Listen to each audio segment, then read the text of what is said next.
तो मित्रों, आज हम बात करेंगे हिंदी साहित्य में भक्ति काल के कुछ महत्वपूर्ण प्रश्नों का। और इस महत्वपूर्ण प्रश्नों को जो है पीसी टंडन सर की एक बुक है वस्तुनिष्ठ हिंदी करके, उसमें से हमने लिया है। बहुत ही इम्पोर्टेंट प्रश्न है और परीक्षा के दृष्टि से बहुत ही महत्वपूर्ण है। चाहे TGT, PGT, UGC net, JRF, ये हिंदी के प्रश्न जिन जिन परीक्षाओं में आते हैं उन सब में ये बहुत ही महत्वपूर्ण है। और इन प्रश्नों की सबसे पहली विशेषता इन प्रश्नों को हल कराने की सबसे बड़ी विशेषता ये होगी कि इसको हम लोग बहुत जल्दी सॉल्व करेंगे। आपका समय बिल्कुल भी ज़ाया नहीं होगा। तो इसलिए आप लोग इस वीडियो में बने रहिए और आगे देखते रहिए। आपके समय को बिल्कुल भी ख़राब ना करते हुए आधे घंटे के अंदर लगभग हम लोग शुरुआती 100 प्रश्नों को देखेंगे। उसके बाद अगले लगभग इसमें 200 प्रश्न हैं, सब 200 से अधिक कुछ प्रश्न हैं। तो इसको हम लोग 2 वीडियो में देखेंगे। तो आधे घंटे में हम लोग 100 प्रश्नों को सॉल्व करेंगे। तो देखते हैं भक्तिकालीन साहित्य। पहला क्वेश्चन है,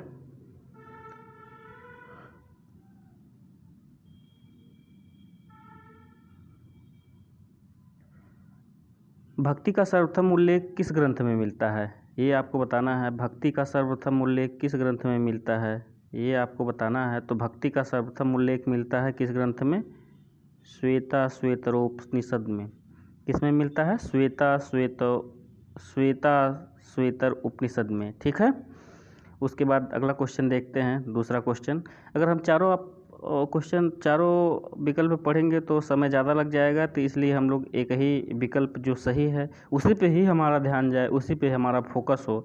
इसलिए हम केवल उसी विकल्प को पढ़ेंगे, उसी विकल्प पे ध्यान देंगे ताकि हमारे दिमाग में वही विकल्प बना रहे। ईसवी सन में कितने वर्ष जोड़ने पर विक्रमी संवत बनता है, ये आपको बताना है। ये तो बहुत आसान प्रश्न है, इसको हम बता देंगे। इसका आंसर सीधे 57 वर्ष है। ठीक है। अगला क्वेश्चन देखते हैं। रामचंद्र शुक्ल ने भक्ति काल के सीमांकन का निर्धारण कहाँ से कहाँ तक माना है? मतलब रामचंद्र शुक्ल साहब भक्ति काल को कब से कब तक मानते हैं, ये आपको बताना है। तो इसका आंसर हो जाएगा, आप बताइए, 1318 से 1643 तक। ठीक है। 1318 से 1643 तक रामचंद्र शुक्ल मानते हैं भक्ति काल का समय। ठीक है। अगला क्वेश्चन देखते हैं। सगुण भक्ति का मूल कहाँ माना जाता है? सगुण भक्ति का मूल कहाँ माना जाता है? तो सगुण भक्ति का मूल कहाँ माना जाता है, अर्थात मतलब सगुण भक्ति का उपज कहाँ से हुआ, कहाँ से शुरू हुई सगुण भक्ति? ये दक्षिणी भारत से इसकी शुरुआत मानी जाती है। ठीक है।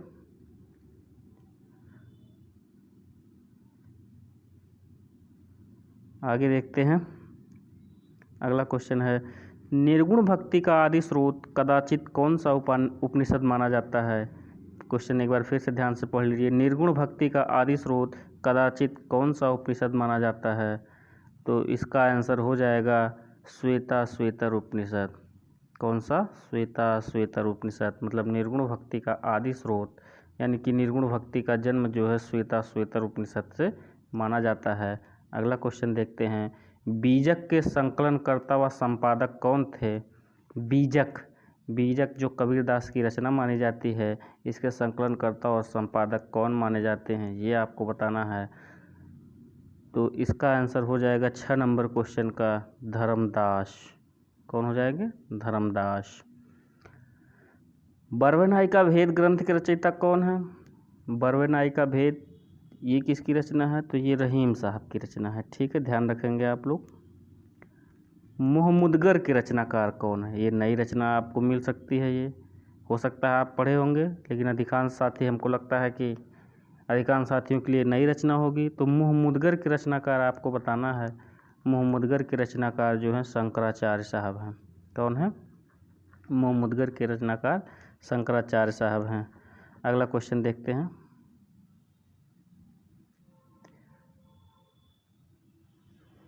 अब ये आगे क्वेश्चन ये है कि रचना का नाम दिया, उनके रचनाकारों को आपको बताना है। तो सुंदर विलास किसकी रचना है, ये आपको बताना है।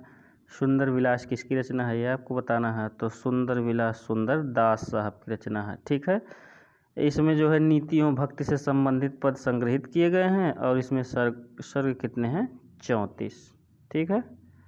नीति और भक्ति संबंधित पद हैं। सुंदरदास इसकी रचना है। कौन सी रचना है? सुंदर विलास। और सर कितने हैं? 34। आशा दीवार, आशा दीवार किसकी रचना है? गुरु नानक की। आशा दीवार गुरु नानक की रचना है। ठीक है, आगे देखते हैं। अगला क्वेश्चन है 11 नंबर। हरडेवाणी, हरडेवाणी किसकी रचनाओं का संग्रह है? ये आपको बताना है, इम्पोर्टेंट है। हरडेवाणी किसकी रचनाओं का संग्रह है? तो ये दादू साहब की रचनाओं का संग्रह है। रज्जब किसके शिष्य थे? ये बताना है आपको। तो रज्जब जो है दादू दयाल के शिष्य थे। किसके शिष्य थे? दादू दयाल के। ठीक है, अगला क्वेश्चन देखते हैं। रज्जब ने दादू की रचनाओं का संपादन किस नाम से किया? ये आपको बताना है। रज्जब ने दादू की रचनाओं का संपादन किस नाम से किया? ये आपको बताना है 13 नंबर का। तो 13 नंबर का हो जाएगा अंगवधू। इम्पोर्टेंट क्वेश्चन है ये, इसको ध्यान रखिएगा आप लोग। रज्जब ने दादू की रचनाओं का संपादन किस नाम से किया? अंगवधू नाम से। और एक क्वेश्चन और इसके ऊपर आया था, हरडेवाणी किसकी रचनाओं का संग्रह है? तो हरडेवाणी दादू की रचनाओं का संग्रह है यहाँ पे। आगे देखते हैं। निर्गुण संत कवियों में सर्वाधिक सुशिक्षित व शास्त्रज्ञ संत थे? ये आपको बताना है, इम्पोर्टेंट है लेकिन आसान भी है। सुंदरदास। ठीक है, आगे देखते हैं। 15 नंबर क्वेश्चन पे हम लोग पहुंच गए हैं। प्रबंधकार कवि की भावुकता का सबसे अधिक पता यह देखने से चल सकता है कि वह किसी आख्यान के अधिक मर्मस्पर्शी स्थलों के पहचान सका है या नहीं। यह उक्ति किस आलोचक की है? एक बार फिर से पढ़ लीजिए इसको। प्रबंधकार कवि की भावुकता का सबसे अधिक पता यह देखने से चल सकता है कि वह किसी आख्यान के अधिक मर्मस्पर्शी स्थलों को पहचान सका है या नहीं। यह उक्ति किस आलोचक की है? यह आपको बताना है। तो यह उक्ति रामचंद्र शुक्ल साहब की है। ठीक है, आगे देखते हैं। गोरख जगायो जोग और भगत भगायो लोग, ये पंक्ति किस कवि की है? ये आपको बताना है। तो ये पंक्ति जो है महत्वपूर्ण है और आसान भी है, तो ये हो जाएगी तुलसीदास। गोरख जगायो जोग भगत भगायो लोग पंक्ति किस कवि की है? तुलसीदास की। आसान सा क्वेश्चन एक और आ गया है, दैत्यवाद के संस्थापक पूछा गया है। तो दैत्यवाद के संस्थापक अगर आपको नहीं पता है तो हम आपको बता देते हैं, मध्वाचार्य साहब हैं। दैत्यवाद के संस्थापक मध्वाचार्य साहब हैं। एक दैत्यवाद है, एक अद्वैतवाद है। अगला क्वेश्चन अद्वैतवाद पे है। अद्वैतवाद के संस्थापक कौन हैं? तो अद्वैतवाद के संस्थापक शंकराचार्य हैं। द्वैतवाद के संस्थापक कौन हैं? द्वैतवाद के संस्थापक मध्वाचार्य हैं। ठीक है, कबीर तथा अन्य निर्गुण पंथी संतों के द्वारा अंतः साधना में रागात्मिका, भक्ति और ज्ञान का योग तो हुआ, पर कर्म की दिशा वही रही जो नाथपंथियों के यहाँ थी। ये पंक्तियाँ किसकी है? ये आपको बताना है। ये पंक्ति है रामचंद्र शुक्ल साहब की। किसकी है?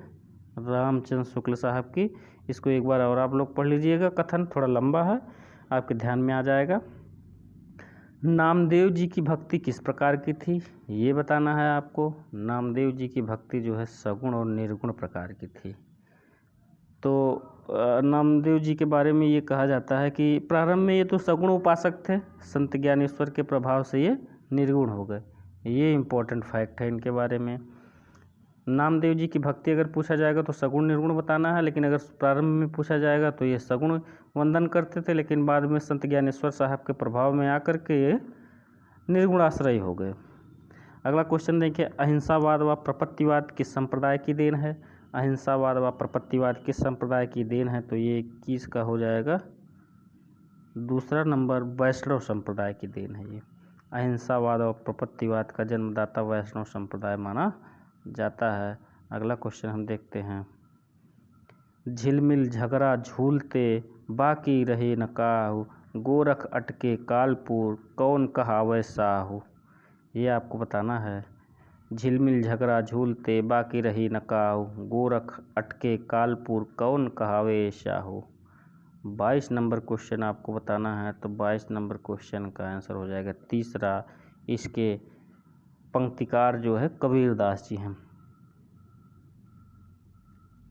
अगला क्वेश्चन देखते हैं, अजगर करे न चाकरी, पंछी करे न काम, दास मलूका कह गए सबके दाता राम।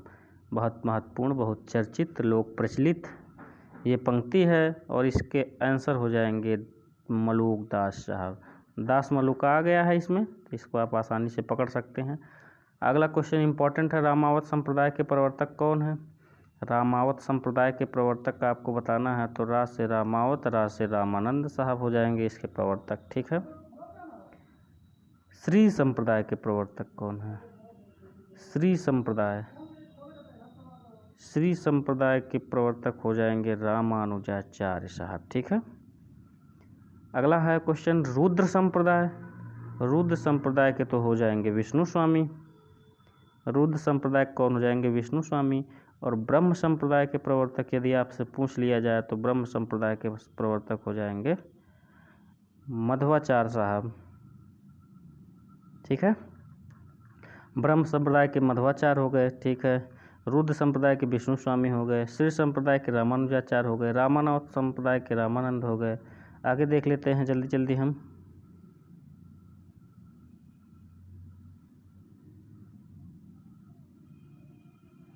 अगला क्वेश्चन है सनकादि संप्रदाय से ही, सनकादि संप्रदाय के संस्थापक कौन है? तो सनकादि संप्रदाय के संस्थापक हैं वल्लभाचार्य साहब। ठीक है। सनकादि संप्रदाय के प्रवर्तक है वल्लभाचार्य साहब। नहीं, सॉरी, गलती हो गई। सनकादि संप्रदाय के संस्थापक हैं जो है, सनकादि संप्रदाय के संस्थापक निम्बार्काचार्य साहब हैं। सनकादि संप्रदाय के प्रवर्तक निम्बार्काचार्य साहब हैं। एक बार फिर से ध्यान दे लीजिएगा आप लोग। भक्ति के आद्य आचार्य कौन माने जाते हैं? भक्ति के आद्य आचार्य कौन माने जाते हैं? आद्य आचार्य से मतलब है कि सबसे पुराने आचार्य कौन से माने जाते हैं? तो भक्ति के आद्य आचार्य माने जाते हैं रामानुजाचार्य साहब। ठीक है।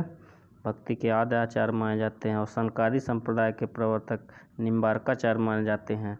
रामानंद के शिष्यों की संख्या कितनी मानी जाती है? और रामानंद साहब के कितने शिष्य थे? रामानंद साहब के शिष्यों की संख्या 12 मानी जाती है। कितनी मानी जाती है? 12 मानी जाती है। और अगला क्वेश्चन देखेंगे, रामानुज के गुरु का क्या नाम था? रामानुज के गुरु का नाम था कांचीपूर्ण। रामानुज के गुरु का नाम था कांचीपूर्ण। अगला क्वेश्चन जो है शुद्धाद्वैतवाद का प्रतिपादक दार्शनिक ग्रंथ। शुद्धाद्वैतवाद का प्रतिपादक दार्शनिक ग्रंथ कौन सा है? ये आपको बताना है। तो उत्तर मीमांसा। कौन सा है? उत्तर मीमांसा। कौन सा है? उत्तर मीमांसा। किस वाद से संबंधित है? शुद्धाद्वैतवाद से। कौन सा ग्रंथ? उत्तर मीमांसा। रामानुज के गुरु का क्या नाम था? कांचीपूर्ण। ठीक है। आगे देखते हैं।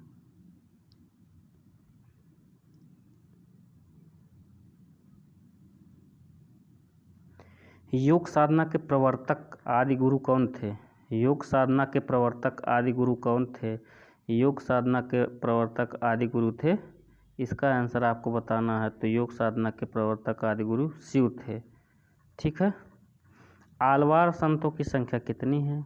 ये आपको बताना है। तो आलवार संतों की संख्या जो है 12 है। सॉरी, आलवार संतों की संख्या जो है 12 है। प्रथम आलवार यदि पूछा जाए तो मुयंग आलवार। एक महिला संत भी थी जिनका नाम अंदाल था। ठीक है। ये 2 फैक्ट हैं। विशिष्टाद्वैतवाद के प्रवर्तक कौन माने जाते हैं? ये आपको बताना है। विशिष्टाद्वैतवाद के प्रवर्तक कौन माने जाते हैं? ये आपको बताना है। तो विशिष्टाद्वैतवाद के प्रवर्तक माने जाते हैं रामानुज। कौन माने जाते हैं? रामानुज। विशिष्टाद्वैतवाद के प्रवर्तक कौन माने जाते हैं? रामानुज। मध्ययुगीन राम काव्य परंपरा के अंतिम राम भक्त कवि। मध्यकाल में राम काव्य परंपरा के अंतिम राम भक्त कवि कौन माने जाते हैं? 36 नंबर क्वेश्चन में इसका आंसर देना है आपको। तो विश्वनाथ माने जाते हैं। अच्छा, 35 नंबर क्वेश्चन से संबंधित कुछ फैक्ट हैं। द्वैतवाद के संस्थापक यदि पूछा जाएगा तो मध्वाचार्य। अद्वैतवाद के प्रवर्तक पूछा जाएगा तो शंकराचार्य। शुद्धाद्वैतवाद के प्रवर्तक पूछा जाएगा तो वल्लभाचार्य। ठीक है। अद्वैतवाद शंकराचार्य, द्वैतवाद मध्वाचार्य, ये दोनों क्वेश्चन हम लोग पहले भी देख चुके हैं। एक शुद्धाद्वैतवाद ये वल्लभाचार्य हैं। ठीक है। आगे देखते हैं कितना मिनट हुआ है। 14 मिनट हो गया है। अभी हम लोग 36 क्वेश्चन 35 क्वेश्चन ही कर पाए हैं। जल्दी जल्दी देखेंगे। मध्ययुगीन ये तो हो गया, इसके विश्वनाथ साहब हैं। आगे देखते हैं। शुद्धाद्वैतवाद के प्रवर्तक, अभी ये क्वेश्चन आया था इससे पहले, तो इसको हम लोग कर ही चुके हैं। तो शुद्धाद्वैतवाद के प्रवर्तक कौन है? वल्लभाचार्य हैं। ठीक है, ये हो गया। आगे देखते हैं। निम्न में से कौन रामानंद का शिष्य नहीं था? ये आपको बताना है। निम्न में से कौन सा रामानंद का शिष्य नहीं था? 38 नंबर क्वेश्चन का आंसर हो जाएगा दादू। कौन नहीं थे? दादू। इनमें से कौन रामानंद का शिष्य नहीं था? दादू। ठीक है। सिख संप्रदाय के प्रवर्तक कौन माने जाते हैं? ये आपको बताना है, इंपॉर्टेंट क्वेश्चन है। तो नानक साहब माने जाते हैं। 1469 में इनका जन्म हुआ था। कहाँ? तलवंडी में। ठीक है, अगला क्वेश्चन देखेंगे। निर्गुण राम जपहु रे भाई, अभिगत की गति लखी न जाई। ये आंसर आपको बताना है किसकी पंक्ति है? तो ये पंक्ति है कबीरदास की। ठीक है, आगे देखते हैं। प्रभु जी तुम चंदन हम पानी, जाकी अंग अंग बास समानी। ये किसकी पंक्ति है? तो ये पंक्ति है रैदास साहब की। प्रभु जी तुम चंदन हम पानी, जाकी अंग अंग बास समानी। कबीर काड़ी राखी, नहीं वर्णाश्रम सठ दर्शनी। कबीर काड़ी राखी, नहीं वर्णाश्रम सठ दर्शनी। ये किसकी पंक्तियां हैं? ये आपको बताना है। तो ये नाभादास साहब की पंक्ति है। किसकी है? नाभादास की। निर्गुण ब्रह्म को कियो समाधु, तब ही चले कबीरा साधु। निर्गुण ब्रह्म को कियो समाधु, तब ही चले कबीरा साधु। यह आपको बताना है। तो इसका आंसर हो जाएगा, ये पंक्ति है दादू साहब की। कबीरदास जी के बारे में इन्होंने कहा है, निर्गुण ब्रह्म को किया समाधु, तभी चले कबीरा साधु। सो जोगी जाके मन में मुद्रा, रात दिवस न कराई निद्रा। ये पंक्ति आपको बताना है, ये किसकी पंक्ति है? तो ये कबीर साहब की पंक्ति है। कबीरदास की ये पंक्ति है। अगला क्वेश्चन है, आसान है, चर्चित है, लोकप्रिय है। अपना मस्तक काट के वीर हुआ कबीर। अपना मस्तक काट के वीर हुआ कबीर। ये हो जाएगा आंसर इसका दादू। किसने कहा? ये दादू। अपना मस्तक काट के वीर हुआ कबीर। अगला क्वेश्चन देखते हैं। किस संत कवि के पद निर्गुण वाणी के नाम से प्रसिद्ध हैं? किस संत के पद निर्गुण वाणी के नाम से प्रसिद्ध हैं? तो कबीर साहब इसके आंसर हो जाएंगे। रैदास के पद किस नाम से प्रसिद्ध हैं? रैदास के पद किस नाम से प्रसिद्ध हैं? ये आपको बताना है। तो रैदास की बानी है, तो रैदास की बानी नाम से प्रसिद्ध है। रैदास के पद बानी नाम से प्रसिद्ध हैं। अगला दर्शन आ गया है, दर्शन संबंधित है, मीमांसा दर्शन। मीमांसा दर्शन के प्रवर्तक कौन हैं? ये आपको बताना है। तो मीमांसा दर्शन के प्रवर्तक हैं जैमिनी साहब। कौन है? जैमिनी। मीमांसा दर्शन। आगे और भी दर्शन से क्वेश्चन रहेंगे। सांख्य दर्शन बताना है आपको। सांख्य दर्शन आप बताइए। सांख्य दर्शन के हैं कपिल मुनि। कौन है? कपिल मुनि। योग दर्शन, योग दर्शन के पतंजलि साहब हैं। न्याय दर्शन, न्याय दर्शन तो आप बता दीजिए। न्याय दर्शन के हैं कौन प्रवर्तक? ये गौतम साहब हैं। ठीक है। चारवाक दर्शन, चारवाक दर्शन आप विचार करिए किसका होगा? चारवाक दर्शन, चारवाक दर्शन आपको बताना है किसका है ये? तो चारवाक दर्शन महर्षि का है। ठीक है। जैन दर्शन 53 नंबर क्वेश्चन, ये आपको बताना है, जिसको स्यादवाद भी कहा जाता है। जैन दर्शन, स्यादवाद, इसके संस्थापक कौन हैं? इसके संस्थापक पारसनाथ हैं। अगला क्वेश्चन, सूफी काव्य परंपरा के पहले कवि कौन माने जाते हैं? ये आपको बताना है। सूफी काव्य परंपरा के पहले कवि कौन माने जाते हैं? तो सूफी काव्य परंपरा के पहले कवि मुल्ला दाऊद माने जाते हैं। ठीक है। सूफी काव्य परंपरा के पहले कवि मुल्ला दाऊद माने जाते हैं। सत्यवती कथा के रचयिता कौन है? ये आपको बताना है। सत्यवती कथा 55 नंबर क्वेश्चन है। सत्यवती कथा के ईश्वर दास माने जाते हैं। मुल्ला दाऊद की रचना चंदायन की भाषा कौन सी है? सर चंदायन की भाषा आपको बताना है, तो चंदायन की भाषा कौन सी हो जाएगी? अवधी हो जाएगी। ठीक है, मुल्ला हिदायत की रचना चंदायन की भाषा कौन सी हो जाएगी? अवधी। हिंदी में सूफी काव्य परंपरा के कवि, हिंदी में सूफी काव्य परंपरा के कवि कौन माने जाते हैं? तो ये जायसी माने जाते हैं। ठीक है, ये डॉक्टर राम कुमार वर्मा का मत है और ये सर्वमान्य मत भी है। हिंदी में सूफी काव्य परंपरा के कवि माने जाते हैं जायसी। आखिरी कलाम किस सूफी कवि की रचना है? ये तो इन्हीं की है। किसकी? जायसी साहब की।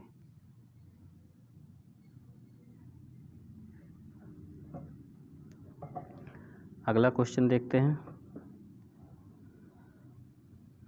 जायसी के किस काव्य में देवनागरी वर्णमाला के एक एक अक्षर को लेकर सैद्धांतिक बातें कही गई है? जायसी के किस काव्य में देवनागरी वर्णमाला के एक एक अक्षर को लेकर के सैद्धांतिक बातें कही गई हैं? ये आपको बताना है। तो इसका आंसर हो जाएगा ये इसी बातें कही गई हैं अखरावट में। अखरावट के संबंध में ये बात महत्वपूर्ण बात आप याद रखेंगे। जायसी के किस काव्य में देवनागरी वर्णमाला के एक एक अक्षर को लेकर के सैद्धांतिक बातें कही गई हैं? तो ये अखरावट में कहा गया है। अगला क्वेश्चन हम देखते हैं। ढोला मारूरा दूहा प्रेम कथा के रचनाकार कौन है? ये आपको बताना है। ढोला मारूरा दूहा, ये तो कुशललाभ है। कौन है? कुशललाभ। मारवाड़ी और मालवाड़ी की कथा है इसमें। मानुष प्रेम भयउ बैकुंठी नाहि काह छार भरी मुठी। मानुष प्रेम भयउ बैकुंठी नाहि काह छार भरी मुठी। ये उक्ति किसकी है? ये उक्ति आपको बताना है। ये उक्ति है जायसी साहब की। पद्मावत की भाषा कौन सी है? पद्मावत की भाषा जो है 62 के 2 अवधी है। पद्मावत की भाषा कौन सी है? ये अवधी है। इसका रचना काल जो है 1540 माना जाता है। 20 साल में ये पूर्ण हुई और सर्गों की संख्या 57 है। कथानक के इसके 2 भाग माने जाते हैं। ठीक है, ये फैक्ट है, इसको आप याद रखिएगा।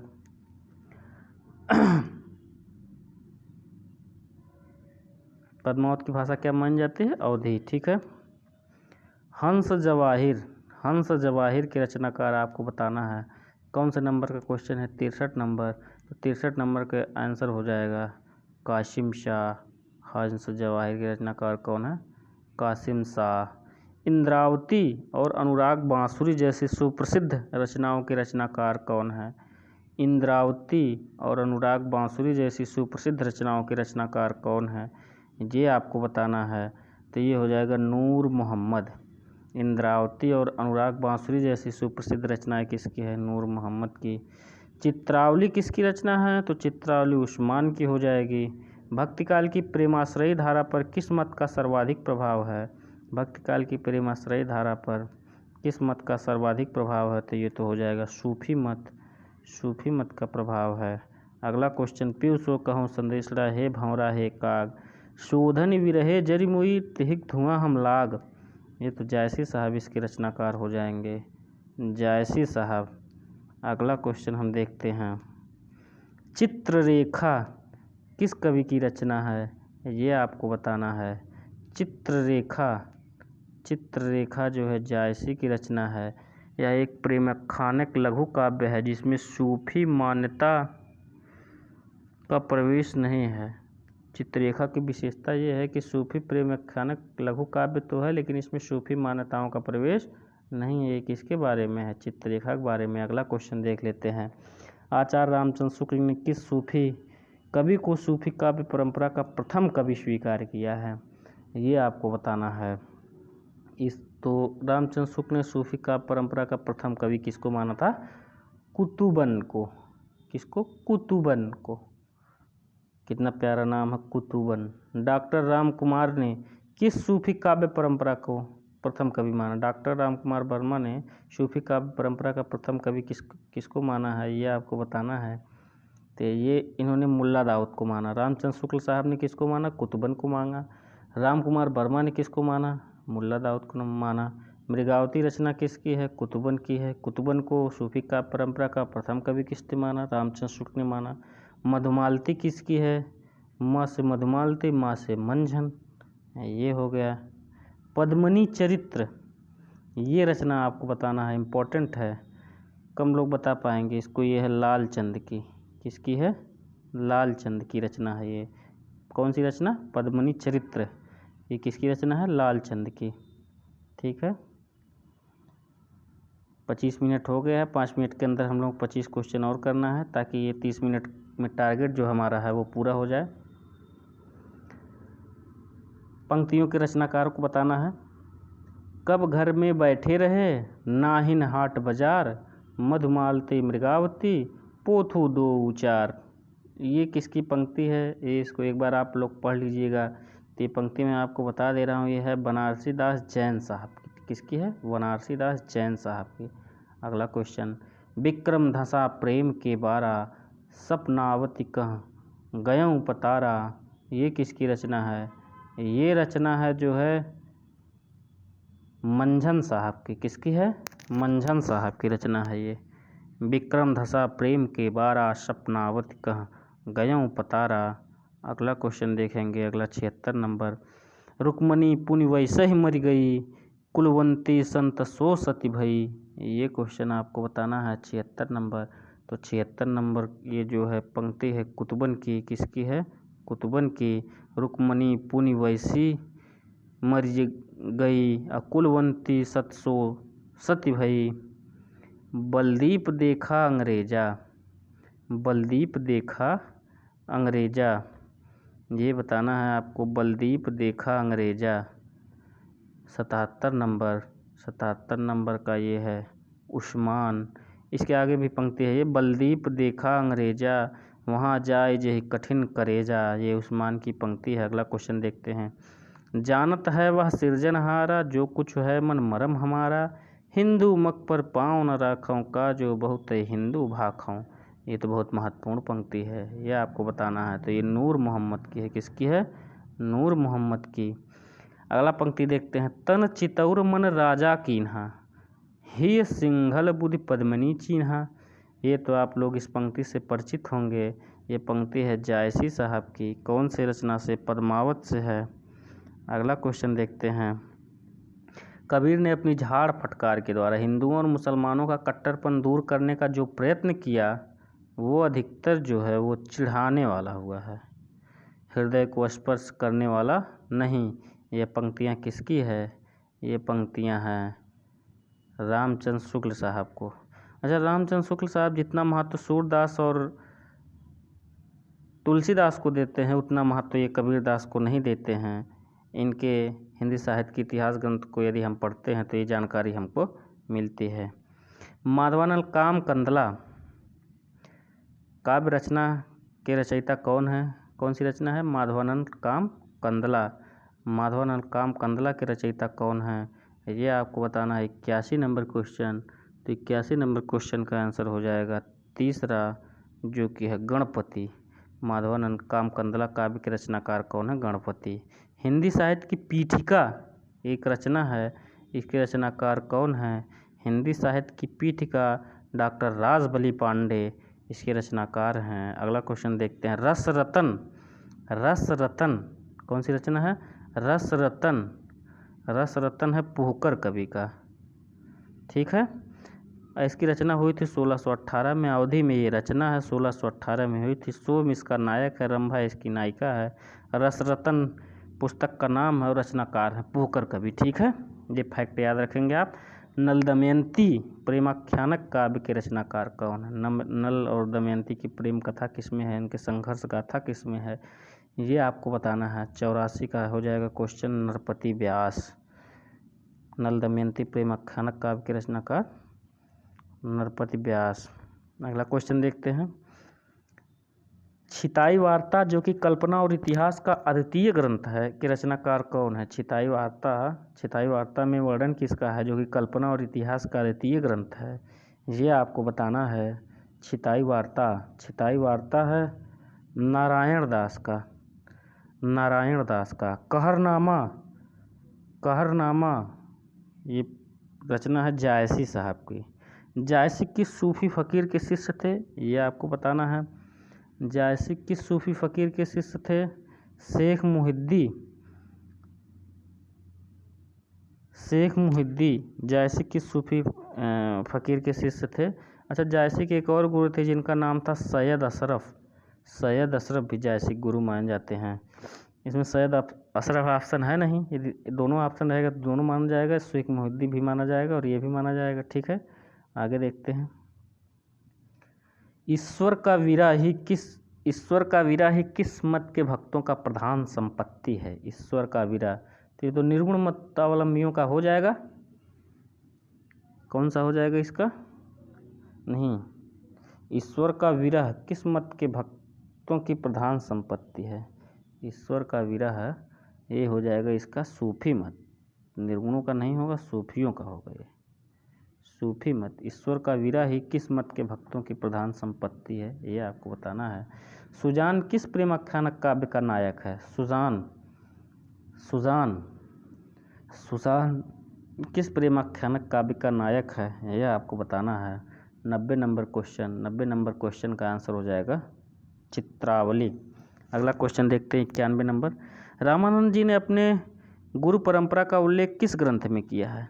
रामानंद जी, जिनके 12 शिष्य थे, इन्होंने अपनी गुरु परंपरा का उल्लेख किस ग्रंथ में किया है? 91 नंबर क्वेश्चन आपको बताना है। 91 नंबर का क्वेश्चन का आंसर हो जाएगा श्री रामार्चन पद्धति में अपनी गुरु परंपरा का उल्लेख इन्होंने किया है।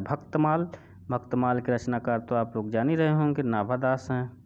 इसमें 200 भक्त कवियों का परिचय दिया गया है और कितने छंदों में? 216 छप्पन छंदों में। अगला क्वेश्चन देखते हैं। राम रक्षा स्रोत किसकी रचना है? रामानंद की है। राम रक्षा स्रोत रामानंद की है। वैष्णव भक्ति के प्रतिष्ठापक आचार्य ये कौन है? वैष्णव भक्ति के प्रतिष्ठापक आचार्य कौन है? रामानुज। किस आदि काव्य को राम कथा का मूल स्रोत माना जाता है? किस आदि काव्य को राम कथा का मूल स्रोत माना जाता है? वाल्मीकि रामायण को। किस आदि काव्य को राम कथा का मूल स्रोत माना जाता है? वाल्मीकि रामायण को। अष्टयाम के रचनाकार कौन माने जाते हैं? अष्टयाम के रचनाकार कौन माने जाते हैं? तो अष्टयाम नाभादास की रचना है। इसमें है क्या वर्णन? इसमें राम सीता के 8 प्रहरों की लीलाओं का वर्णन है। राम सीता के 8 प्रहरों की लीलाओं का वर्णन। अंगद पैज 97 नंबर क्वेश्चन रचनाकार कौन है? अंगद पैज 97 नंबर क्वेश्चन ईश्वर दास इसके रचनाकार हैं। कौन? अंगद पैज। तुलसी चरित किसकी रचना है? ये आपको बताना है। 98 नंबर क्वेश्चन। तुलसी चरित रघुवर दास की। किसकी है? रघुवर दास की। ठीक है। मूल गोसाई चरित 99 नंबर बताना है। मूल गोसाई चरित 99 के 2 बेनी माधव दास। मूल गोसाई चरित बेनी माधव दास। ठीक है। मूल गोसाई चरित के रचनाकार कौन है? बेनी माधव दास। ठीक है। तुलसीदास जी के गुरु का नाम क्या है? ये आपको बताना है कमेंट में करके। यदि आपने पूरा वीडियो देखा है तो कमेंट में जो है आपको बताना है। ये तो हमने आपको बता दिया कि तुलसीदास जी के गुरु का नाम नरहरयानंद है। अगला क्वेश्चन आपको कमेंट में, यदि आपने पूरा वीडियो देखा है तो कमेंट में इसका उत्तर आपको देना है। आचार्य शुक्ल ने तुलसी रचित ग्रंथों की संख्या कितनी बताई है? इम्पोर्टेंट क्वेश्चन है। खोज के बताइए, पढ़ के बताइए, अंदाज़ा ही लगाइए, लेकिन कमेंट में इसका आंसर ज़रूर बताइए। हमें आपके कमेंट का इंतज़ार रहेगा। आचार्य शुक्ल ने तुलसी रचित ग्रंथों की संख्या कितनी बताई है, ये आपको बताना है। ठीक है। 101 का तीसरा, 101 का जो है पहला ऑप्शन होगा कि दूसरा होगा कि तीसरा होगा कि चौथा होगा, ये आपको बताना है। ठीक है। 100 क्वेश्चन हो गए। अब अगले 100 क्वेश्चन हम अगले वीडियो में देखेंगे। धन्यवाद मित्रों।